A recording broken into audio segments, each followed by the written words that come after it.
CBS Wednesday. We'll call tomorrow the calm before the storm, and temperatures again location-based 20s near Lake Superior, 40s southward, but a big winter storm on the way. Those details next. Good evening, everyone. I'm John Truitt. Tonight on your WZMQ 19 News. With gas prices skyrocketing past $4 a gallon nationwide, how high will they go? And will they go back down anytime soon? That story ahead. And after crashing his vehicle in Jupiter Island, Florida, Tiger Woods has been charged with DUI. This is the fourth high-profile crash for the golfer. And the crew of Artemis II is getting ready for their historic journey around the dark side of the moon. Complete coverage from the Kennedy Space Center. Your 19 News at 11 starts now. Live from the UP, this is WZMQ 19 News at 11.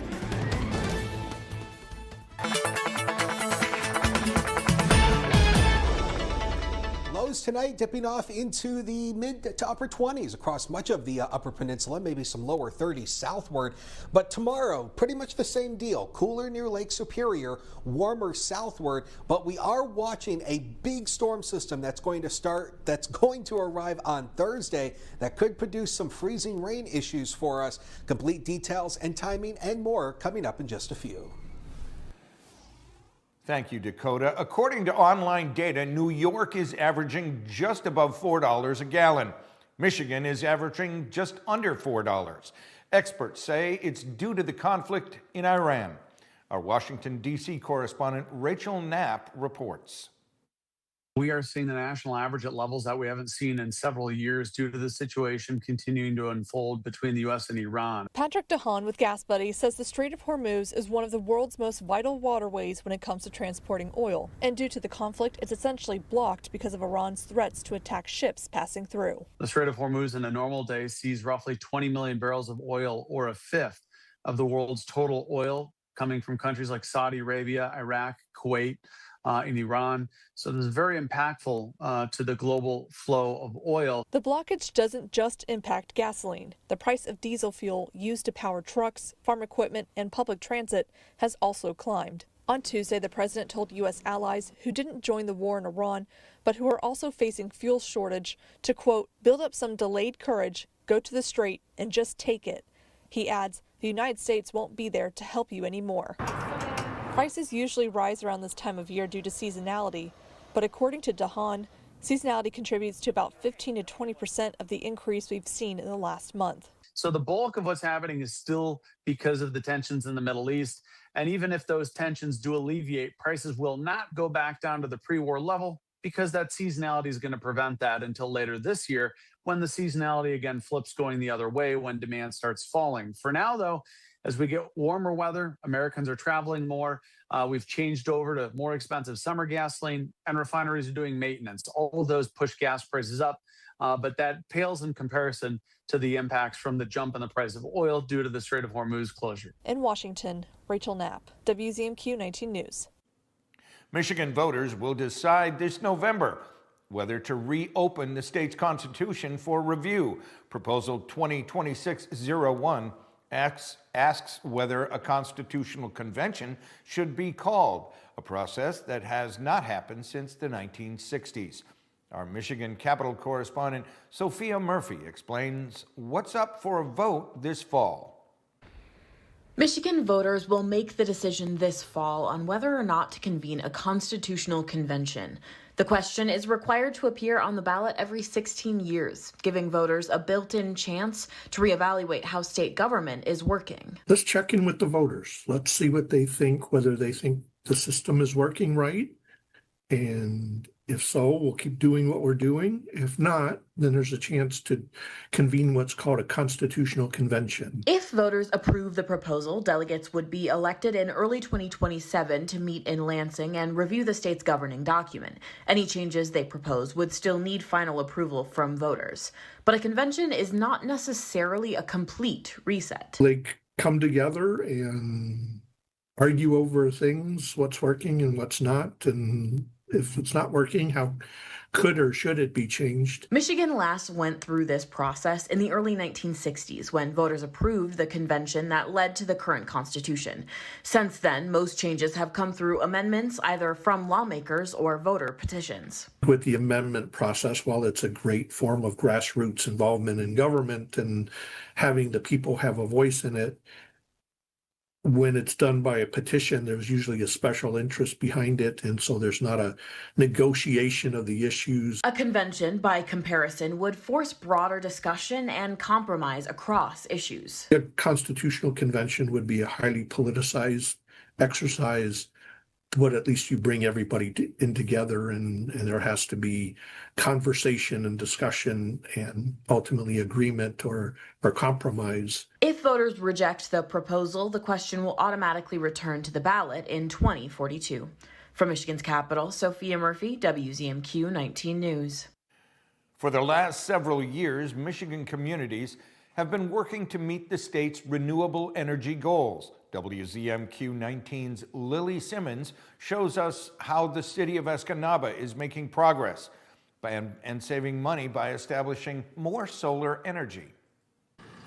Tuesday morning, a crew from Peninsula Solar climbed to the roof of the city's electric department to install solar panels. It's an 85 kilowatt AC facility, 164 panels in a year. It should generate 100 kilowatt hours, and that should meet all of the energy usage that we use for this electric department. According to Electric Utility Director Gerald Percola, the endeavor is a response to the Inflation Reduction Act of 2022. It allows municipal electric utilities to receive tax incentives to promote renewable energy projects. Pretty much every municipal in the Upper Peninsula is eligible for a 40% return on the total project. We did receive a low-income bonus, which is an additional 10%. So once the work is complete, the department is on track to get 50% of its investment back. The total project cost was about $162,000, so we're looking at getting $81,000 back. The project should be operational by the end of April, and within about 8 years, Percola expects it to have paid for itself. That money will go back into the electric fund. It'll be used for other projects or operating expenses. Even the electric department has to pay an electric bill. And Percola says offsetting that electric bill cost will also result in a slight reduction for customers. That's all part of the big pot. We're fully funded by ratepayers. We don't take any tax money. So yes, for us, it's going to help our ratepayers in the long term. Percola believes the rooftop solar project will be a success. And if it is, the idea could spread to other municipal departments. It'll save, money for the various departments, and, that's ultimately savings to our customers and, the ratepayers and taxpayers. Reporting in Escanaba, Lily Simmons, WZMQ 19 News.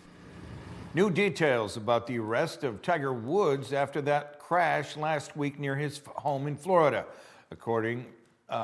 including for the first time what the golfing legend says led to that crash and what police say made them suspicious. He's pleading guilty to driving under the influence. CBS News correspondent Nicole Valdez is in South Florida with details. New details tonight from Friday's rollover crash on Jupiter Island. In a newly released arrest report, Tiger Woods told deputies he was looking at his phone and changing the radio and didn't see a truck slowing down ahead before clipping a trailer and flipping his SUV. According to the report, police found 2 white pills in Woods' pocket, later identified as hydrocodone, a powerful painkiller. Woods told investigators he takes a few prescription medications and had taken them earlier that morning, but it's unclear if hydrocodone is among them. He was sweating profusely, his movements were lethargic and slow, and his pupils were extremely dilated. Woods had played an indoor golf tournament just 3 days before the accident. It's the latest in a series of automobile crashes for the 5-time Masters champion. A crash in 2021 nearly cost him his leg after he rolled another SUV outside Los Angeles. If this goes to trial, Tiger Woods' past DUI and any previous accidents will not come into evidence. Former Palm Beach County State Attorney Dave Ehrenberg prosecuted Tiger when he was first charged with DUI in 2017. Do you remember being asleep in the car? You don't? There are a lot of people asking, why is he still driving in the first place? I've seen a lot of cases of people who have had many more DUIs than Tiger Woods. The difference is that Tiger Woods is an international celebrity, so everything he does is under a microscope. And late today, Tiger Woods addressing his arrest for the first time on social media. His statement reads, "I know and understand the seriousness of the situation I find myself in today. I'm stepping away for a period of time to seek treatment and focus on my health." He adds, "This is necessary in order for me to prioritize my well-being and work towards lasting recovery." The countdown is on to the highly anticipated launch of Artemis II. The launch window opens tomorrow, and while the crew does last-minute preparations, excitement is building among spectators. CBS's Christiane Benavides has more from the Kennedy Space Center.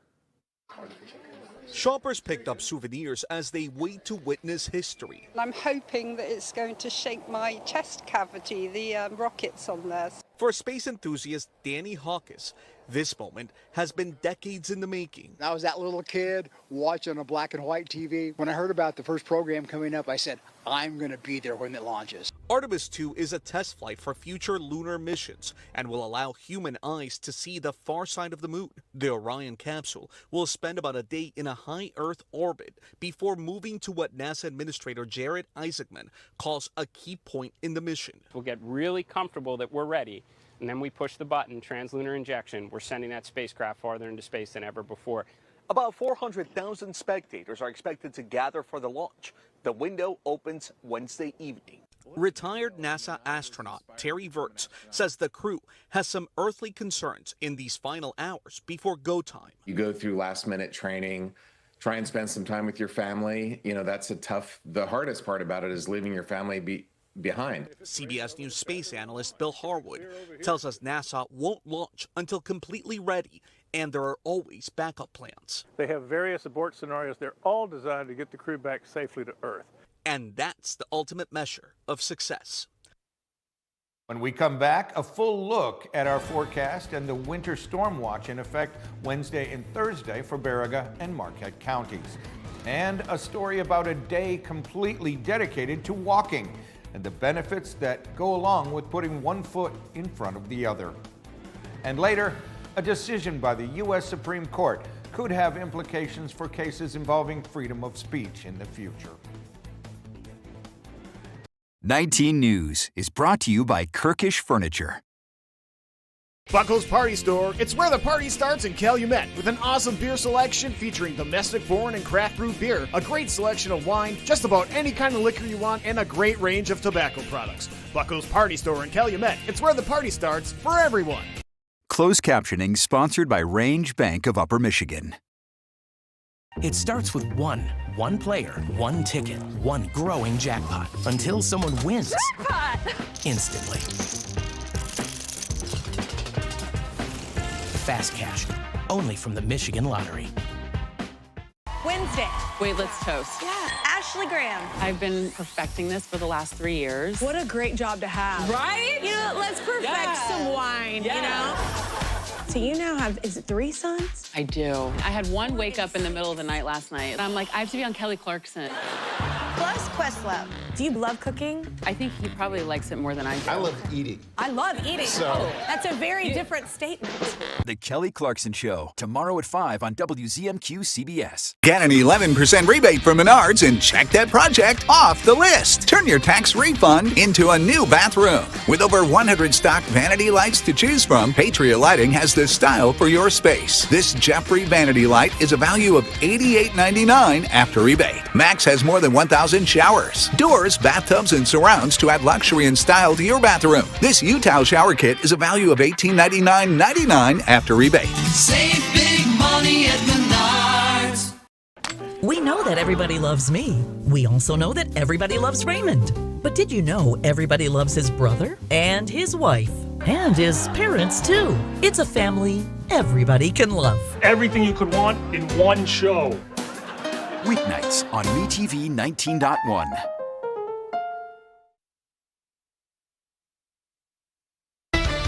Now, from the 19 News Forecast Center, this is WZMQ 19 First Warning Weather.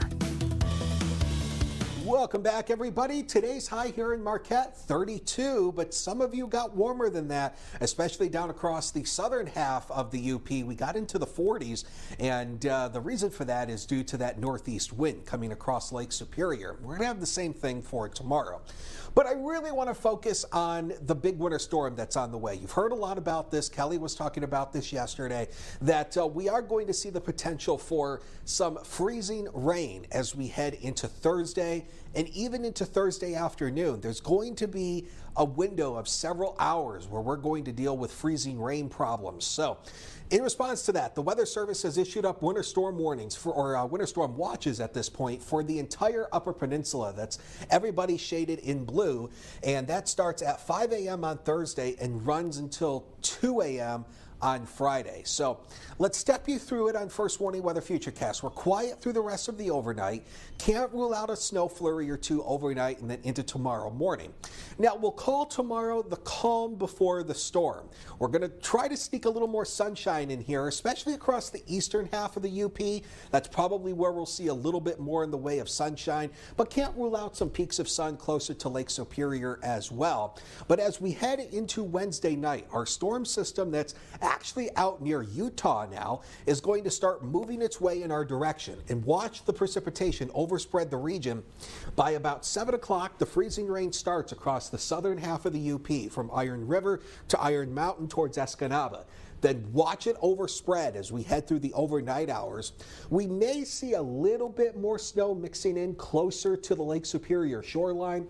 If that is the case, ice totals will be held down a little bit, but watch as it just continues to overspread the region. And then finally, as we head into Thursday evening, most of that freezing rain moves over the Great Lakes, and we'll still have a chance for a few rain showers and maybe still some slick spots as we head into Thursday night. Now, do not take these numbers to the exact bank. Okay, this is just a model solution. Every model has different ideas, but this is one model.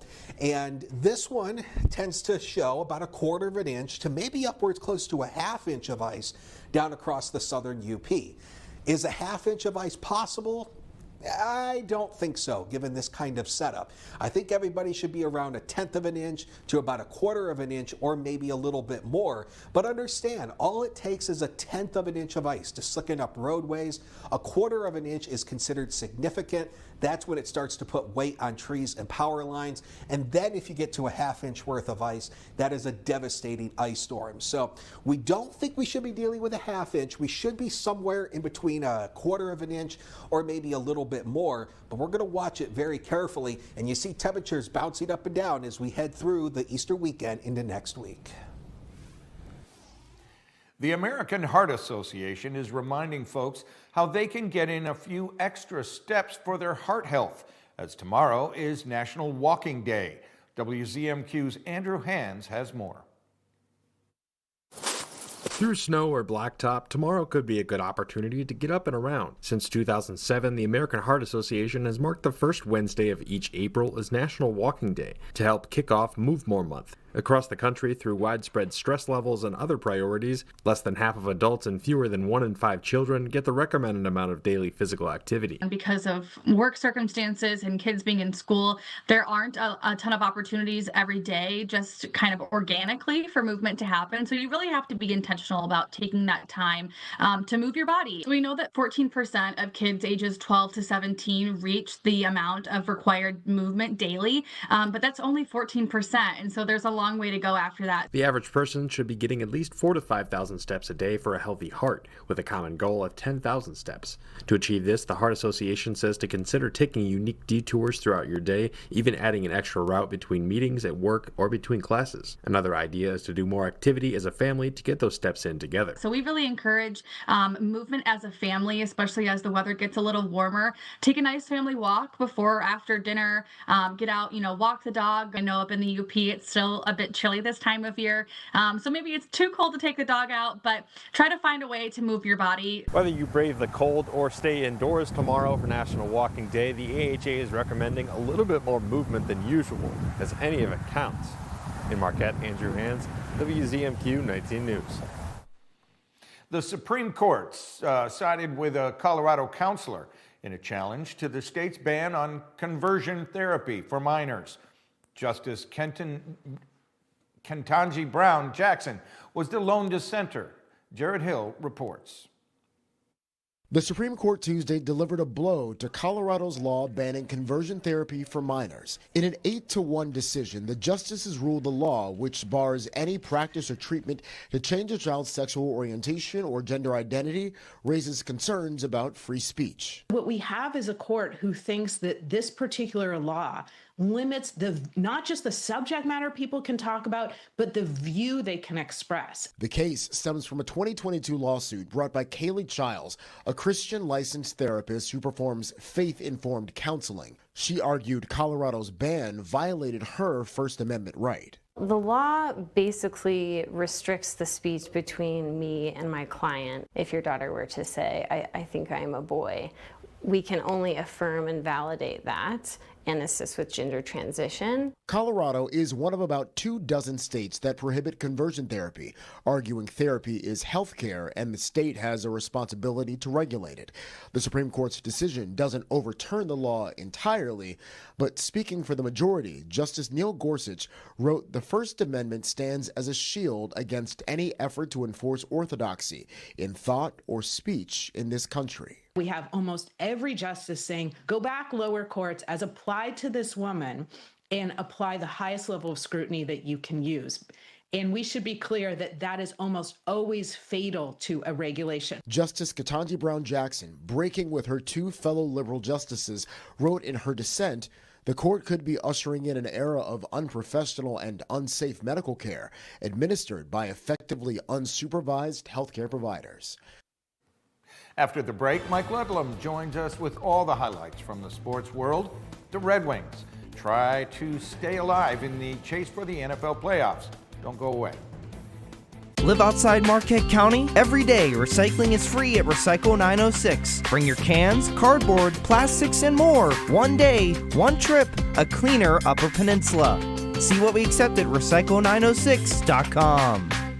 Jeff Mancini here with an incredible offer from Mighty Bite. We're celebrating 15 years and the most lure patents in history. Mighty Bite looks, smells, sounds, feels, tastes, and swims like a wounded baitfish. With millions of pieces sold and fish being caught around the world, Mighty Bite's interchangeable adaptive features transforms the lure, creating irresistible erratic wounded action that ignites the predatory instinct to make fish strike. Only Mighty Bite has real-life fin action that fish can't resist. Increase performance with our replaceable weights, sound rattles, and super sense stick attractant. It's better, lasts longer, and never washes off like all those other lures. So it just works better in almost every fishing situation and for every type of fish. Catch more and bigger fish with Mighty Bite. Guaranteed more bites or your money back.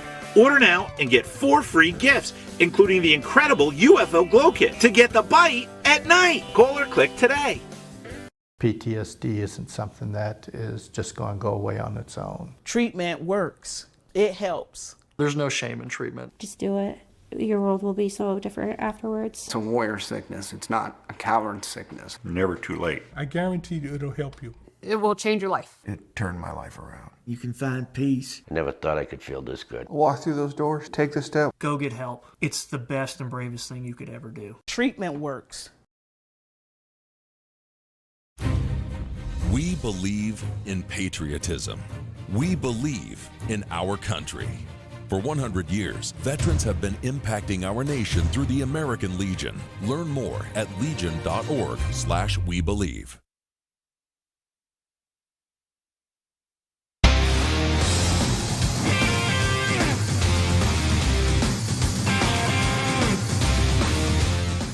Good evening, everyone. The Northern Michigan University women's track and field team has started the season well with several first-place finishes over the weekend. Manistee Danielle Lund had very good results at the Big Blue Outdoor Opener at the University of Michigan, winning the discus and hammer throw, and she was the runner-up in the shot put. Our throwers did really well this weekend, and Danielle Lund, she actually, won the hammer and the discus, and her hammer throw was pretty close to the NCAA provisional mark, so that was definitely impressive. But across the board, I'd say, they were all, the distance runners really had some great results. Lund's hammer throw in Ann Arbor was 171 feet 11 inches. The distance runners attended the Joyce Morton Keith meet at Illinois State. Mandy Szymanski captured the 5,000 meters in just over 17 minutes, 20 seconds. Danny Van Lente was first in the 3,000 meter steeplechase, 11 minutes, 33.57 seconds. The Wildcats head to the Ashton May Invite in La Crosse on Friday. The Michigan Tech track and field teams opened the outdoor season at the Wash U Distance Carnival in St. Louis and the St. Norbert Early Bird Meet.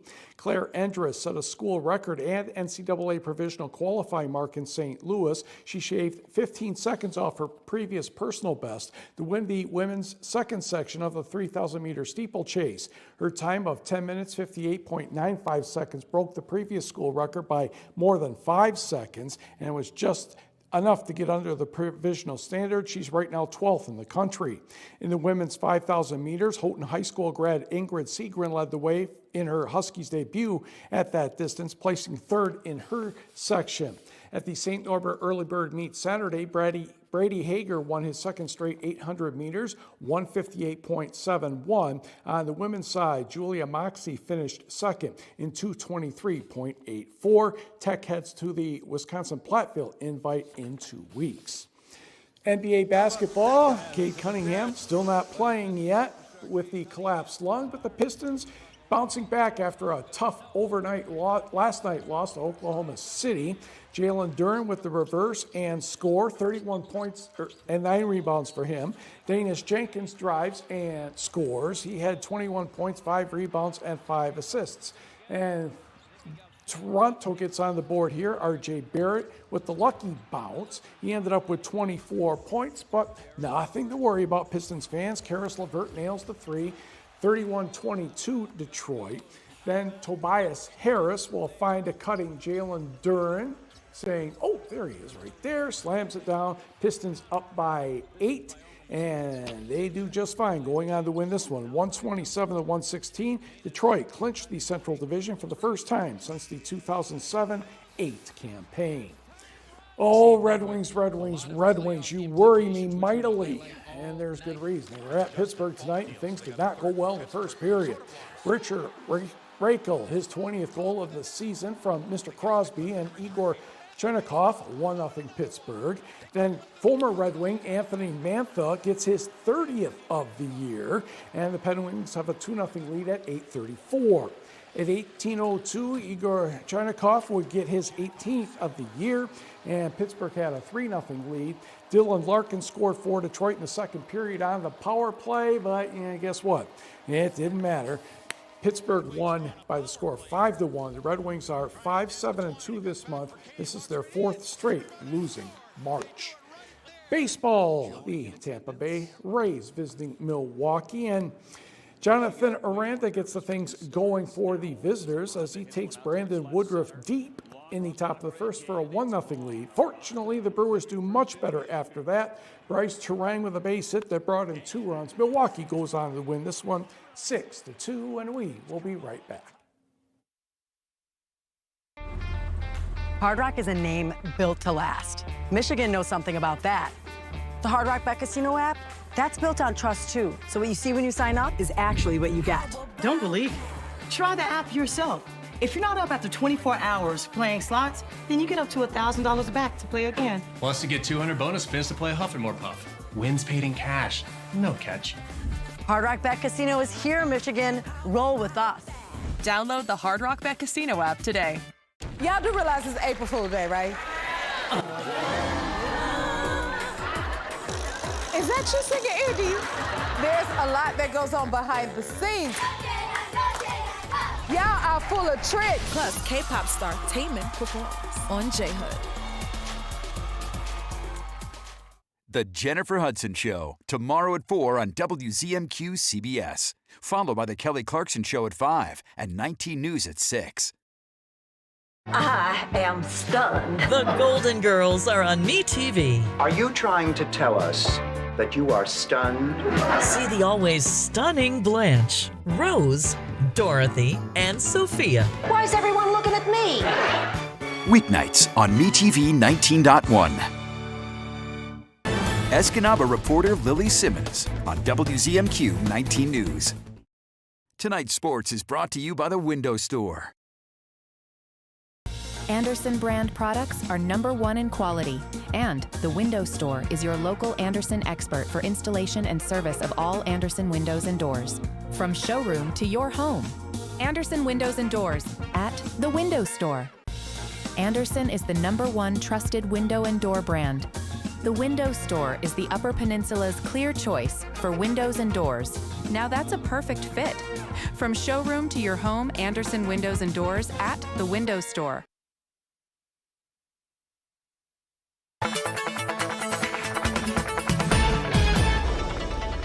Temperatures tomorrow pretty much the same as today. Cooler near the Lake Superior shoreline, will likely be into the mid to upper 20s there. But look at once you work down towards Iron Mountain, about 40 degrees there. Escanaba into the mid 30s, maybe upper 30s. So a really nice day tomorrow. But like we said, the calm before the storm.